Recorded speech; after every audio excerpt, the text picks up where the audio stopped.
عربية اكسل من الحلوين يا احمد، موديل 95. العربية فابريكا دواخل، العربية 500. العربية حلوة وسعرها حلو. نبص عليها مع بعض كده يا ابو حميد.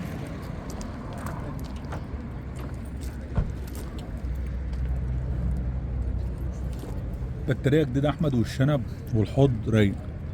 مكنة ال 500. نبص على الجنطة والكاوتش كده. شنطة والكاوتش يا احمد حلوين برضه، تقريبا 75%.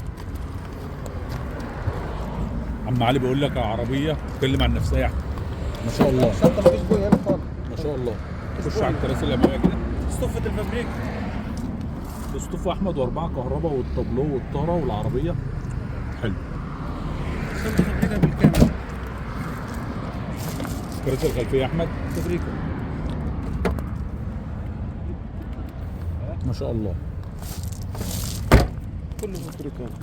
عم علي بيقول لك كل الشنطة يا احمد من بره ومن جوه فابريكا. افتح لي الشنطة كده.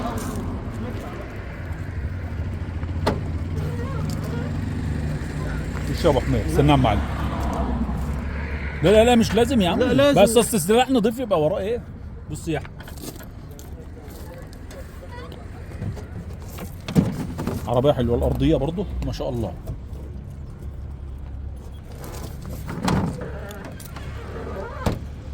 يبقى قلنا يا حاج أحمد عربية إكسل 95. العربية فابريكا دواخل، والشنطة بتاعتها حلوة قوي. عربية 500، والعربية فيها 5 شهور نمر المحلة. البيع بعقد مسجل يا أحمد. الراجل عم علي الطيب ده بيتكلم في 150، وفي تفاوض عند الجدية.